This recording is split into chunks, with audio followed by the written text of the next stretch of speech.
Others with a more secular approach who have also been very successful. Let's take Warren Buffett of Omaha, Nebraska. If you had put $10,000 in 1965 into his company, Berkshire Hathaway, you would have $1 million today. Warren was a chapter in my 1972 book, Super Money, so I've known him a long time. He learned his trade with Ben Graham, the original dean of security analysis at Columbia University. I don't think Warren has ever been on television until this interview, and he has certainly never courted publicity, but recently he got a lot of it when he emerged as the key figure in the takeover of ABC by Capital Cities. Warren will be the largest shareholder of the new company, and his own net worth is now far in excess of $500 million.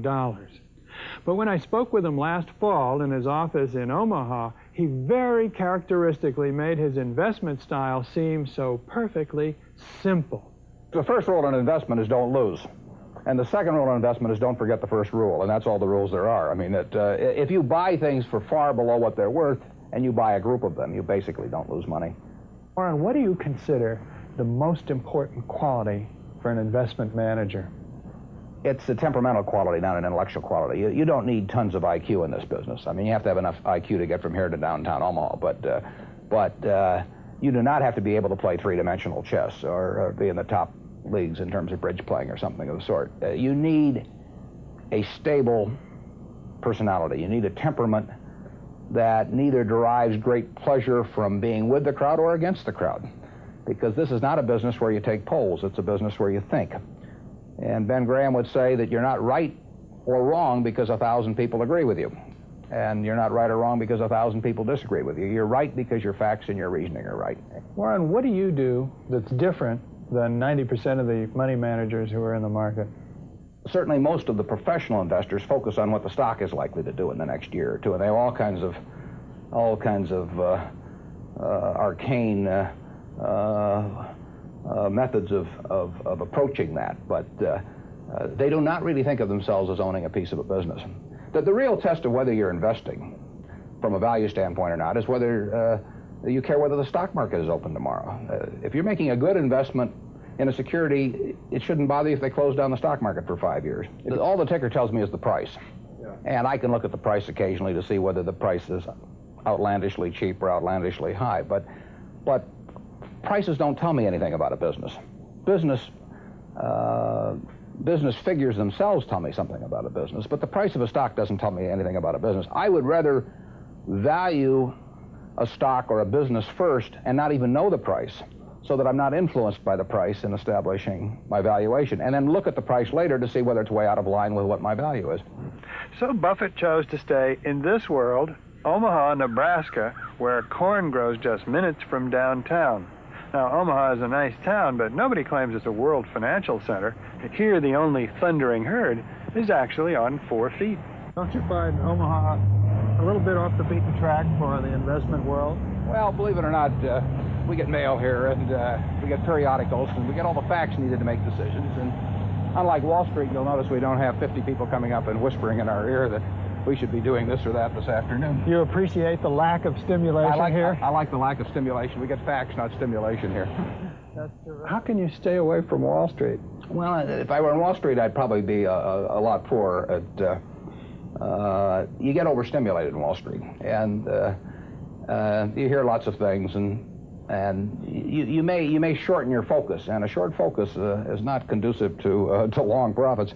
And here I can just focus on what businesses are worth, and I don't need to be in Washington to figure out what the Washington Post newspaper is worth, and I don't need to be in New York to figure out what some other company is worth. It's an intellectual process. Well, and the less static there is in that intellectual process, really the better off you are. What is the intellectual process? The intellectual process is defining your area of competence in valuing businesses, and then within that area of competence, finding whatever sells at the cheapest price in relation to value. And there are all kinds of things I'm not competent to value, but there are a few that I am competent to value. Have you ever bought a technology company? No, I really haven't. In 30 years of investing, not one? I haven't understood any of them. So you haven't ever owned, for example, IBM? Which Never owned IBM. Marvelous company. I mean, a sensational company, but I haven't owned IBM. And so here is this technological revolution going on, and you're not going to be a participant. Gone right past me. Is that all right with you? It's okay with me. I don't have to make money in every game. I mean, I don't know what cocoa beans are going to do. There are all kinds of things I don't know about, and that may be too bad. But why should I know all about them? I haven't worked that hard on them. In the securities business, you literally every day have thousands of the major American corporations offered to you at a price that changes daily.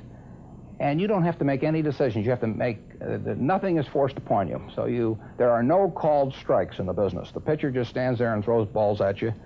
And if you're playing real baseball and it's between the knees and the shoulders, you either swing or you get a strike called on you. If you get too many called on you, you're out.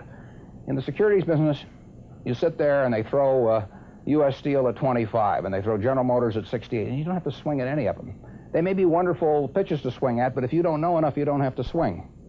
And you can sit there and watch thousands of pitches, and finally you get one right there where you want it, something that you understand, and then you swing. And so you might not swing for 6 months. You might not swing for 2 years. Isn't that boring? It would bore most people, and certainly boredom is a problem with most professional money managers. If they try to sit out an inning or two, not only do they get somewhat antsy, but their clients start yelling, "Swing, you bum!" from the stands, and that's very tough for people to do. Warren, your approach seems so simple.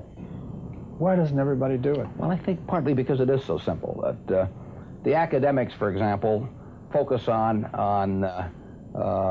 all kinds of variables. Partly because by academics you mean professors of right, finance? Yeah, the data's there. In business school? Sure, and the data's there. So they focus on whether if you buy stocks on Tuesday and sell them on Friday, you're better off, or if you buy them in election years and sell them in other years, you're better off, or if you buy small companies. There are all these variables because the data are there, and they've learned how to manipulate data.